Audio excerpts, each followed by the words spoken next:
మన India 2 times world కప్ని గెలిచింది. 1983 and 2011. అలానే 2 టైమ్స్ T20 వరల్డ్ కప్ని కూడా గెలిచింది. 2007 అండ్ 2024. రీసెంట్గా ఇండియన్ ఉమెన్ క్రికెట్ టీం ఒక హిస్టరిక్ సక్సెస్ని క్రియేట్ చేశారు. For the first time world కప్ని గెలిచి 2025లో. ఈరోజు ఇండియా క్రికెట్లో ఇంత డామినెంట్ పొజిషన్లో ఉండడానికి అయినా నేడు Bharat cricket control board BCCI ప్రపంచంలోనే అత్యంత ధనిక మరియు శక్తివంతమైన క్రీడా సంస్థగా మారడానికైనా కారణం భారతరత్న లతా మంగేష్కర్ గారు. ఏంటి భారతరత్న లతా మంగేష్కర్ గారికి క్రికెట్కి సంబంధం ఏంటి అని ఆలోచిస్తున్నారా? మీకు ఇప్పుడు చెప్తా వినండి. సరిగ్గా 40 ఏళ్ల క్రితం పరిస్థితి ఇలా ఉండేది కాదు. 1987లో ఒక గొప్ప విజయం తర్వాత కూడా మన ఆటగాళ్లకి కనీస గౌరవం ఇవ్వడానికి బోర్డు దగ్గర నిధులు లేని పరిస్థితి ఉండేది. ఆ క్లిష్ట సమయంలో భారతరత్న లతా మంగేష్కర్ గారు ఒక ఆపద్ బాంధవిలాగా ముందుకు వచ్చారు. 1983లో కపిల్ దేవ్ నాయకత్వంలో భారత జట్టు లార్డ్స్ మైదానంలో వరల్డ్ కప్ ని గెలిచి చరిత్ర సృష్టించింది.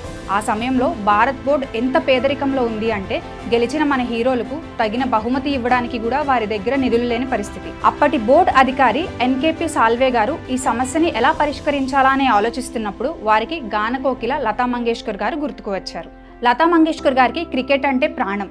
బోర్డు అధికారులు ఆమెను కలిసి పరిస్థితి వివరించగానే ఆమె ఒక్క క్షణం కూడా వెనుకడుగు వేయలేదు. మన దేశానికి గర్వకారణమైన క్రికెటర్ల కోసం ఢిల్లీలో ఒక భారీ సంగీత కచేరీని చేయడానికి ఆమె తక్షణమే అంగీకరించారు. అది కూడా రూపాయి పారితోషికం తీసుకోకుండా ఉచితంగా పాడడానికి ఆమె సిద్ధమయ్యారు. ఢిల్లీలోని జవహర్లాల్ నెహ్రూ స్టేడియంలో ఆ చరిత్రాత్మక కచేరీ జరిగింది. లతా దీదీ పాట వినడానికి, భారత్ జట్టును గౌరవించడానికి జనం పోటెత్తారు.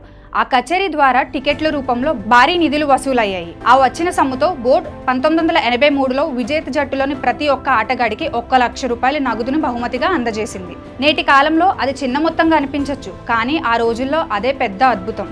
గానకోకిల లతా మంగేష్కర్ గారు చేసిన ఈ గొప్ప మేలును BCCI ఎప్పుడూ మర్చిపోలేదు.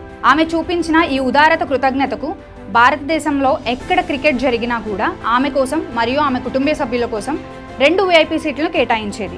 ఈ సాంప్రదాయం ఆవిడ చివరి శ్వాస వరకు జరిగింది. డబ్బుతో కొనలేని మమకారం లతా గారిది.